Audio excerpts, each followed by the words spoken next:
Seksele kancane sizophumelela. Yo yo yo. Seksele kancane.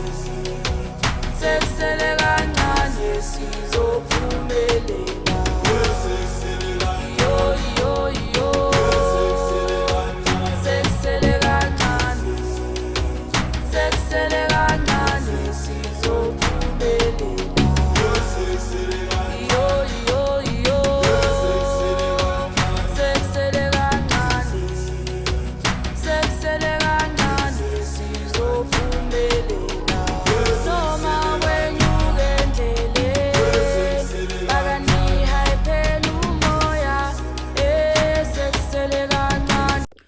The Big Daddy Football Corner is the name of the YouTube channel. Simanga Makhubu, also known as Big Daddy, is actually my name. Ladies and gentlemen, welcome to my YouTube channel. And I'm back once again. And for those that have not subscribed, kindly, as usual, subscribe, and subscribe. And then for those that have subscribed, thank you. For those that always, come to the YouTube channel to watch post-match tactical analysis or even a pre-match tactical analysis for key games, thank you so much. I really appreciate it. The YouTube channel is growing slowly but nicely and so well.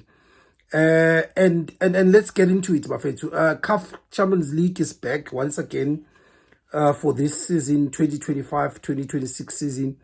This is the preliminary first round. Orlando Pirates was playing, away from home, but playing at home, against Diodi. I was saying Lioli, and when I was watching the Super Sport analyst, they were always saying Diodi, and I'm going to stick to that at Toyota Stadium. Orlando Pirates convincingly beating this team from Lesotho by 3-0. And when you went on social media, you look at Orlando Pirates opposition analysis for the team, they talked about this fixture becoming a tricky assignment, and a fixture that can pose a potential banana peel, and this is something that Orlando Pirates is, sometimes get caught on. CAF Champions League example in second season, got Jose, first season in the CAF Champions League, Jwaneng Galaxy, where we went and rotated, the entire team in the first round, and then, we did not win that particular game. That's why on Twitter, when I saw somebody talking about rotating a squad and bringing in players that have not been played, I said, no, but this is not the right time, because we've been caught before, not only on this tournament, even on the Nedbank Cup, so for me, it wasn't a game that, I would want Orlando Pirates to probably rest players. When I looked at the traveling squad, I saw Tito, I saw Shandu, I said Dlamini, I tweeted about those. And then when I later on, watching the game, I realized that Orlando Pirates might also stay, for the match against Siwelele, at Toyota Stadium on Tuesday. And possibly that's why they took, most of the, or they took a bigger squad. But it was nice to see Shandu and Dlamini as well back in the squad. I don't know what's happening with Sibelebele. I also don't know what's happening with Diano, guys. That's one player that still worries me, him not even being on the 20. When you look at the lineup, I think from the final, it was 2 changes. Appollis and Mabasa, starting that particular match. Sibelebele dropped and Umakhopa also dropped. And right in the first half, as expected, Diodi, they dropped into a lower block. They crowded the central corridor. They were looking to catch Orlando Pirates on counterattacks. I think there were a couple of times where I was being mean, when they were attacking us on the right-hand side. And then on the far side, if you look at it, it was always Hoto, that always had, 2v1 on his side. And had that ball being switched quickly into that side, it would have been found wanting. But I think in terms of quality of these two teams, I think Orlando Pirates ran supreme. Orlando Pirates then, because of that low block, they had to push the both in the right back and the left back in line and higher. They resorted into a to build up, which end up being a 2-2 rest defense. And normally we've been last season caught, on transition moments, and that's what they were looking for. But what I love the most about specifically the center back combination in Orlando Pirates, Yambegazeli Mbogazi, as well as Usiema, is that as much as they are a little bit shorter in terms of height, but their center, their lower center of gravity is also an advantage, for them, because they are able to get, they let me put it this way, they give you comfort that even if we play high, they give you that comfort that, there are chances that we can't be caught, on transition. They've got speed, they've got acceleration, they've got great recovery runs. Also, they are also low center of gravity, allows them to cover the ground very quickly, with lightning speed on the other end, on the other side, right? And after 15 minutes of watching the match, I was convinced that Orlando Pirates can beat this team by even close to 5 goals, when I looked at it, and I said, and I tweeted, and I said, they just need to score 1 goal, and then the gates of heaven shall open, and it shall pour, and in the first half, I think there's about 2 minutes where we got, half chances. And as usual in the first half, in many games that I've watched for Orlando Pirates, we are not as lethal, and we don't bury those particular chances, when they come. Also, Appollis' decision-making in the final moment wasn't the best, especially in the first half. He wasn't making the correct decisions, when it matters the most. He got himself into very good areas, but did not capitalize on the fact that he got into those areas. Also, I felt like Urele needs to become a little bit more ruthless, man, in the final third. I think sometimes he becomes too comfortable with just in the final third passing and assist. And sometimes he doesn't take the responsibility of taking the shots, of placing the ball in the far corner. Or, and I felt that he just need to add more goals into his game. And that's one aspect of his game that I feel, he's not hungry to score. He's very content in causing the damage, in the final third and laying the passes and getting those assists, secondary assists. But there's no desire from him to score more goals.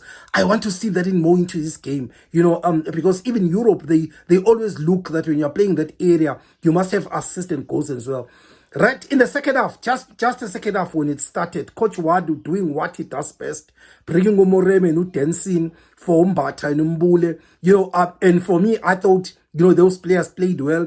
But most our coach is not afraid that when he comes with plan A and plan A doesn't work, he can always switch, into plan B. But what I liked the most as well was the fact that when he introduced Moremi, he did not switch Appollis, from the right-hand side. It's on the left. So he wanted a natural right-footed player on the right, a natural left-footed player on the left. And I've said this in this channel, that as soon as you start doing that, already you are saying to me you are looking for crosses, you are looking for cutbacks, inside the box. And that's exactly what Moremi brought into this game. For me, there is no player that can complain that Orlando Pirates team and saying he has not been given a chance. Because Nemtangela came in, in the second half, in the final, and he played brilliantly. And you will think he's ahead of Udensin. But Udensin starts, even ahead of him, or he gets into the game ahead of him. So no player can complain with him. Coach Wad is not giving them a chance. 52 minutes, a goal, and from a situation that Orlando Pirates is not known for, from a corner kick, Uhoto, in swing, it got into head, Mabasa, and then that's how the goal was scored into that. And it was beautiful to see. After a very, very long time, Orlando Pirates scores from a set piece situation. 56 minutes, another goal from Mabasa. Again, in that final third, Urele is always a problem there, where he will receive and not look necessarily to get inside the box, but looking at the runners in front of him. And then that's when And that's when he gave the ball to Mabasa, and Mabasa controlled, switched his body nicely, and using his left foot on the, he just rocketed, on the other side. But there's something that Coach Wadu mentioned after the MTN Cup final in a post-match presser about Mabasa. Let's hear what he said. Like I told you before, I bring Mabasa because I think Mabasa it's a player of the box, you know. Don't ask him to go to defend on the side, to press everywhere. It's not this kind of player. It's a kind of player that need to be served, to give him balls, because when you give him such good balls, he's very efficient. So I try to connect some players that I have on the bench with him. It worked, so I'm happy for the players. And we are going to this explanation, Coach Wadu. You know, for me, it is very, very crucial.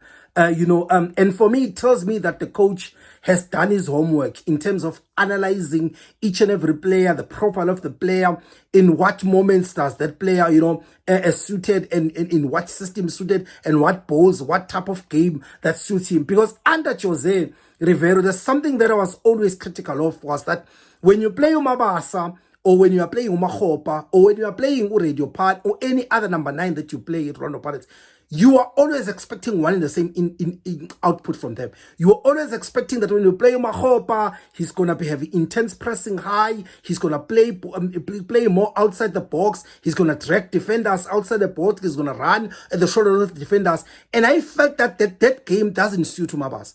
Mabasa is not the type of a striker that you want him to press, aggressively, high, intensely, that you expect to run on the shoulder of the defenders.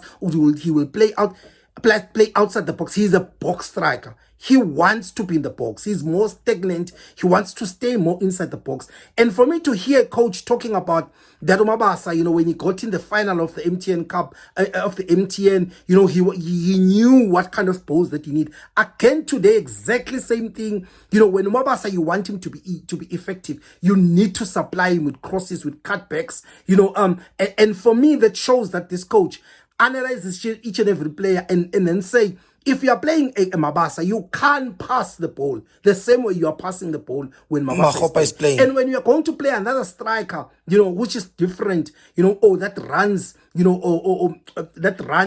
that's looking to run, with defensive line, you are playing different type of balls, so you can't want to supply the number 9 with the same type of balls. And for me, there was this. It was clean to hear coach, talking about Mabasa by those goals, by how he needs to play, right? Then in the 92nd minute, a goal again, third goal. And I was happy because that's the score I was looking for actually before the start of the match.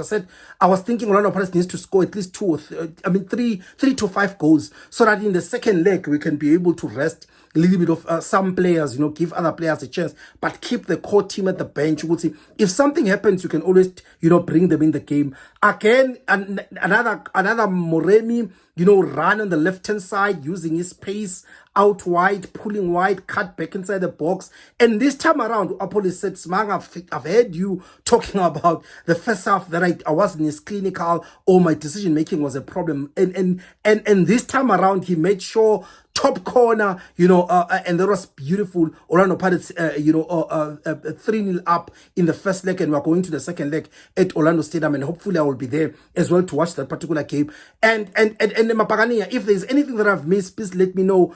For me, it was an easy game, and it's something that I expected. Danko.